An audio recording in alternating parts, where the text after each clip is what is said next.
আগের জামানার মানুষ ঘরের তলা খুঁজা চুরি করত, আর এখনকার জামানা ডিজিটাল জামানা, ডিজিটাল কায়দায় চুরি করে। ঘরের হিং ক্ষুধা লাগে না, ঘরের তলা ক্ষুধা লাগে না, কলমের খুচায় লাখ লাখ কোটি কোটি টাকা আত্মসাৎ করে, জনগণ টের পায় না। কথা কোন ঠিক কিনা? ওরা হলো দেশের লাগি মহামারীর মতন, ফাইলে কলম ঠেকাইয়া চালাই ওরা নির্যাতন। ঠিক কিনা? ওরা হলো দেশের লাগি মহামারীর মতন, ফাইলে কলম ঠেকাইয়া চালাই ওরা নির্যাতন।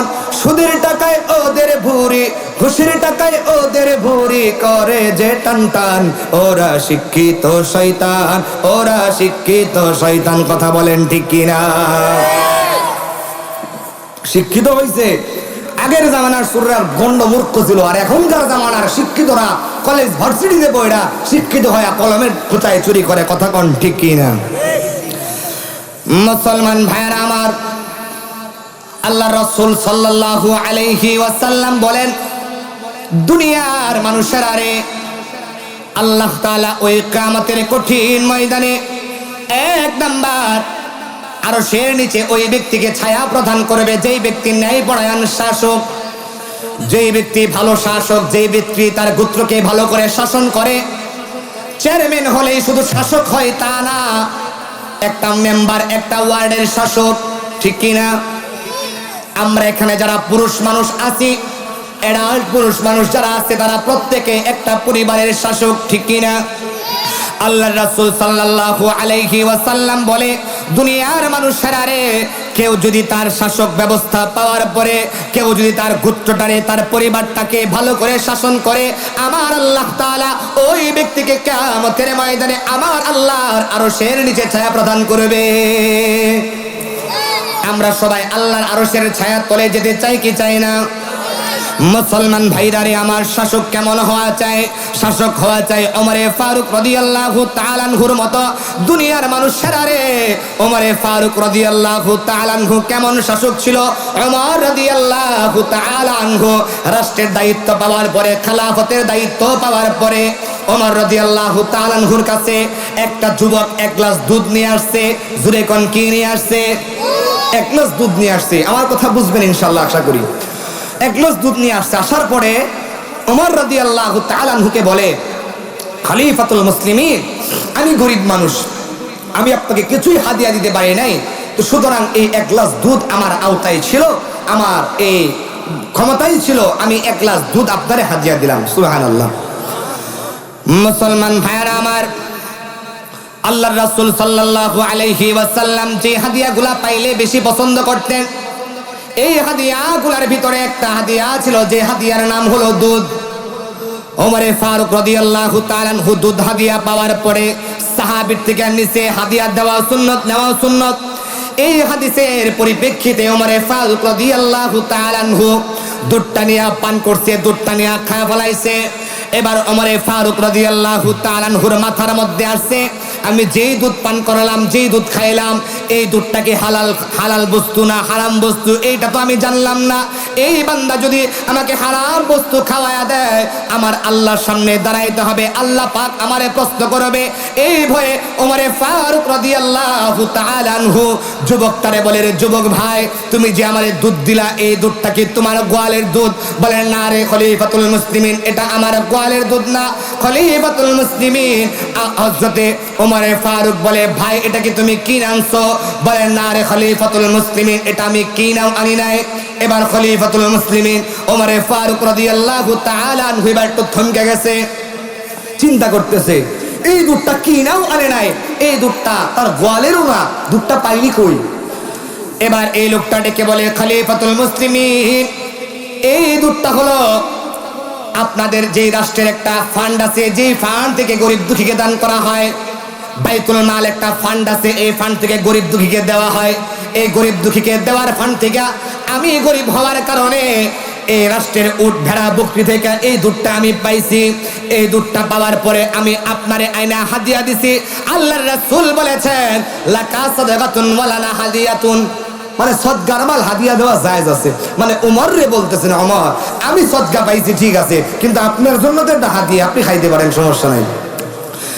ওমরে ফারুক রাদিয়াল্লাহু তাআলা আনহু বলে, ভাই ঠিক আছে, এটা আমার জন্য হাদিয়া, তোমার জন্য সাদাকা, কিন্তু আমার দিলের ভিতরে বড় ভয় হয়, আমি যদি এখন দুনিয়া থেকে বিদায় হয়ে যাই, আমার আল্লাহ যদি আমার হায়াত এখন শেষ করে দেয়, আমি দুনিয়া থেকে বিদায় হওয়ার পরে কবরের মধ্যে যাওয়ার পরে ফেরেশতা যদি তাকায় দেখে আমার পেটের ভিতরে রাষ্ট্রের দুধ দেখা যায়, যদিও আমার জন্য হাদিয়া, কিন্তু এটা তো রাষ্ট্রের দুধ, ঠিক কি না?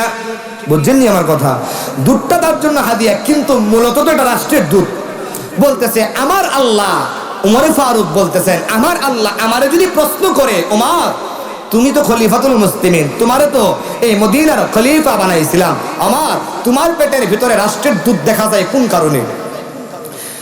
মুসলমান ভাইরা আমার, উমরে ফারুক রাদিয়াল্লাহু তাআলা আনহু বলে, এই মিয়া, আমার আল্লাহ তাআলা যদি আমারে বলে, আরে ওমর তোমার পেটের ভিতরে কেন রাষ্ট্রের দুধ দেখা যায়, আমি আল্লাহরে বলতে পারবো না যে আল্লাহ এটা একজনকে সদকা দিছিলাম, সে আমারে হাদিয়া দিছে, এই কথা বলার দুঃসাহস আমার নাই, আমার আল্লাহর সাথে আমার তর্ক করার দুঃসাহস নাই। এই কথা বইলা খলিফাতুল মুসলিমিন আমিরুল মুমিনিন ওমর রাদিয়াল্লাহু তাআলা আনহু একটা গ্লাস পানি পান করে, পেট ভরে পানি পান করে, পানি খাওয়ার পরে দুইটা আঙ্গুল পেটের মধ্যে দিয়া গলার মধ্যে বারবার আঘাত করে, বারবার আঘাত করার কারণে ওমরের বমি আসে, বমি করে দেয়, আবার পানি পান করে, আবার গলার মধ্যে আঘাত করে, আবার বমি করে দেয়। সাহাবী বলে, আমি তাকায়া দেখলাম ওমরের মনে হয় বমি করতে করতে জান বের হয়ে যাবে। দেখবেন হসপিটালের ভিতরে একটা বিষ খাওয়া রোগীকে পেট ড্রেসিং করে, দেখছেন নি কেউ? একটা বিষ খাওয়া রোগীকে যেমন পেট ড্রেসিং করে, সাহাবী বলে আমি তাকায়া দেখলাম ওমর রাদিয়াল্লাহু তাআলা আনহু বারবার পানি পান করে, আবার বারবার বমি করে, বারবার বমি করে সেই দুধ পানিতে, যে দুধ জমিনে ছেড়ে দেয়। আমি ওমরকে জিজ্ঞেস করলাম, খলিফাতুল মুসলিমিন আপনি কেন বারবার এই কাহিনী করেন? ওমর ডেকে বলে, আরে সাহাবী রে, আমি এই কারণে আমার পেটের দুধ বের করে আনে, আমার আল্লাহ যদি আমারে প্রশ্ন করে তোমার পেটের ভিতরে কেন রাষ্ট্রের দুধ দেখা যায়, এই প্রশ্নের ভয়ে আমি সব দুধ দুনিয়ায় ঢেলে দেই। সুবহানাল্লাহ, বন্যা দি।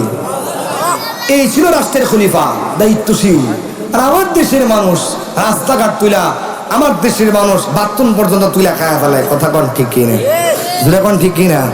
আপনাদেরকে আসেনি? হ্যাঁ মুসলমান, যাই হোক, লম্বা কথা হয়ে যাবে, এ কারণে বলতেছি, ও মুসলমান, দায়িত্বশীল এমন হওয়া চাই, জিম্মাদার এমন হওয়া চাই, একটা টাকা যেন হারাম, রাষ্ট্রের আমার আমানতের ভিতর থেকে একটা টাকা কারণে অকারণে যেন আমার পেটে না ঢুকে যায়। কথা কোন ঠিক কিনা? জোরে কোন ঠিক কিনা? সামনে দেশের মধ্যে নির্বাচন, এমন মানুষকে আপনারা জয়যুক্ত করবেন, এমন মানুষের পাশে দাঁড়াবেন যাদেরকে আপনার ভালো মনে হয়, যাদের কাছে আমার সমাজটা, যাদের কাছে দিলে, যাদের হাতে দিলে আমার সমাজটা সঠিক থাকবে, আল্লাহর আইনি বিধান অনুযায়ী চলবে, এমন ব্যক্তির কাছে দেওয়ার চেষ্টা করবেন ইনশাআল্লাহ। মুসলমান ভাইরা আমার, যেই কথা বলতেছিলাম, আল্লাহর রাসূল সাল্লাল্লাহু আলাইহি ওয়াসাল্লাম বলে, দুনিয়ার মানুষেরা রে, আল্লাহ তাআলা কিয়ামতের ময়দানে আমার উম্মতের মধ্যে 7 প্রকার উম্মতকে আরশের নিচে ছায়া প্রদান করবে। এর মধ্যে 1 নাম্বার হলো আল ইমামুল আদিল, 1 নাম্বার হলো যারা ন্যায়পরায়ণ শাসক, 2 নাম্বার হলো ওয়াশাবুন নাশা ফি ইবাদাতিল্লাহ, 2 নাম্বার হলো ওই যুবক, ও যুবক ভাইরা মনোযোগ দিয়ে শোনো, 2 নাম্বার হলো ওই যুবক, যেই যুবক তার যৌবন বয়সটা আল্লাহর জন্য, আল্লাহর রাহে কুরবানি করে। ও মুসলমান, আমাদের যুবক ভাইরা আল্লাহর জন্য কুরবানি করবে কই? আল্লাহর জন্য জীবন দিবে কই? নায়ক নায়িকা আর বেডির পিছে দরবারে কুল পায় না। কথা কোন ঠিকই না? কথা হয় না, ঠিক না? ও মুসলমান যুবক, তোমাদেরকে আল্লাহ পাক রব্বুল আলামিন, আমাদেরকে আল্লাহ তাআলা এই যৌবনটা দিছে আল্লাহর জন্য দেওয়ার জন্য, কোনো বেডি মানুষেরা দেওয়ার জন্য না। কথা কয় না, কথা কয় না। মুসলমান ভাইরা আমার, যুবকরা যদি ঠিক হয়ে যায়, যুবকরা যদি আল্লাহর জন্য আল্লাহর রাহে কুরবান হয়ে যায়, এই সমাজের ভিতরে আর খারাপ কাজ করতে পারে না, এই সমাজে আর খারাপ কাজ থাকতে পারে না, ঠিক কি না? এই সমাজের ভিতরে আর কারোর সম্পদ লুট হইতে পারে না, এই সমাজের ভিতরে কারো সন্তান অকারণে অযথা রাস্তার মধ্যে আঘাত খেয়ে মরতে পারে না। যুবকরা যদি ঠিক হয়ে যায়, যুবকরা যদি আল্লাহর রাখে জীবন দিয়া দেয়, যৌবন বয়সটা যদি আল্লাহর জন্য দিয়া দেয়, একটা মানুষ আর রাস্তাঘাটে অপহরণ হবে না, একটা মানুষ আর ঘরের থেকে বাহির হইলে ভয়ে ভয়ে বের হবে না, ঠিক কি না? যুবকরা যদি ঠিক হয়ে যায়, যুবকরা যদি আল্লাহর জন্য তৈয়ার হয়ে যায়, মানুষ বুক ফুলে রাস্তা দিয়া চলতে পারবে, ঠিক কি না? জোরে কোন ঠিক কি না? আমাদের ত্রিশালের কাহিনী, আমার ত্রিশালের কাহিনী, গত 3 দিন আগের কাহিনী, 2 থেকে 3 দিন আগের কাহিনী। এক বন্ধু আরেক বন্ধুরে উপায় মারা বলাইছে। যুবক যারা সোশ্যাল মিডিয়া ব্যবহার করেন দেখছেন হয়তো, যৌবনকালের বন্ধু ছোট থেকে একসাথে বড় হয়েছে, বড় হওয়ার পরে এক বন্ধু আরেক বন্ধুরে কথা কাটাকাটি লাগা একবারে জনসম্মুখে একবার ত্রিশালের নজরুল একাডেমি মাঠে কুপায় মারা ফলাইছে। কেন এমন হয়েছে? তাদের ভিতরে দ্বীনি জ্ঞান না থাকার কারণে হয়েছে, ঠিক কি না? জোরে কোন ঠিক কি না? আজকে যুবকদের ভিতরে দ্বীনি জ্ঞান না থাকার কারণে যুবক ভাইরা, আবার আরেক আমার ত্রিশালের কাহিনী, এক যুবক একাই তার মা বাপরে মায়েরা ঘরের ভিতরে কবর দিয়া ফেলাইছিল, শুনছেন অনেকে? এক যুবক একাই সে নিজে তার মারেও মারছে, বাপেরেও মারছে, মায়েরা ঘরের ভিতরে যেই ঘরে থাকতো সেই ঘরের ভিতরে মা বাপরে এক ঘরে এক কবরে কবর দিছে। কত বড় সাহস থাকলে, কত বড় বুকের পাটা থাকলে এই কাজ করে, কত বড় হারামখোর হইলে, নিমক হারাম হইলে এই কাজ করে। আজ যদি প্রশ্ন করা হয় কেন করেছে, প্রশ্নের জবাবে আসবে তার ভিতরে দ্বীনি জ্ঞান না থাকার কারণে করেছে, ঠিক কি না? আজকের যুবকরা যদি দ্বীনি জ্ঞান অর্জন করে, আজকের যুবকরা যদি দ্বীনি জ্ঞান হাসিল করে ফেলে, এই যুবকরা আর মায়েরে কষ্ট দিতে পারে না, এই যুবকরা আর বাবারে কষ্ট দিতে পারে না, কথা কোন ঠিক কি না? আজকে ওই আমার মা বাপরা একটু চালাক বেশি। আমার মা বাপরা কেমনে চালা?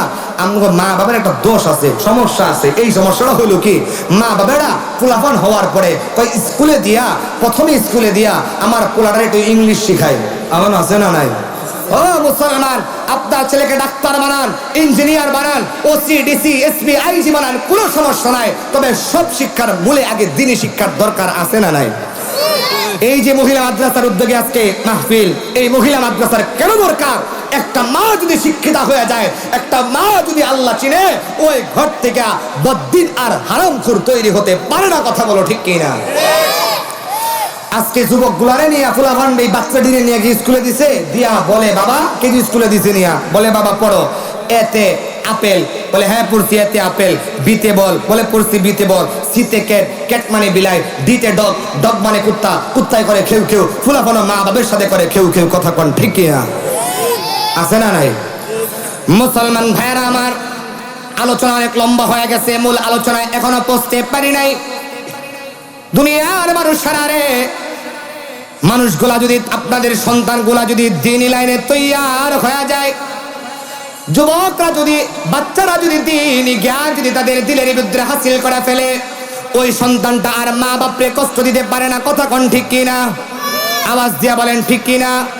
মুসলমান ভাইরারে আমার গভীর মনোযোগ দিয়া শোনা চায়, যাদের সন্তান মাদ্রাসায় দিতে পারেন নাই, যাদের সন্তান মাদ্রাসা শিক্ষা করে নাই, তারা অন্তত মাদ্রাসাকে মহাব্বত করবেন, কোরআনওয়ালাকে মহাব্বত করবেন। মুরব্বী যারা আছেন আজকে কোরআন পড়তে পারেন না, কোরআনকে যদি মহাব্বত করেন, কোরআনকে মহাব্বত করার কারণে আমার আল্লাহ তাআলা কোরআনের মহাব্বতের বদৌলতে জান্নাত দিয়ে দিতে পারে।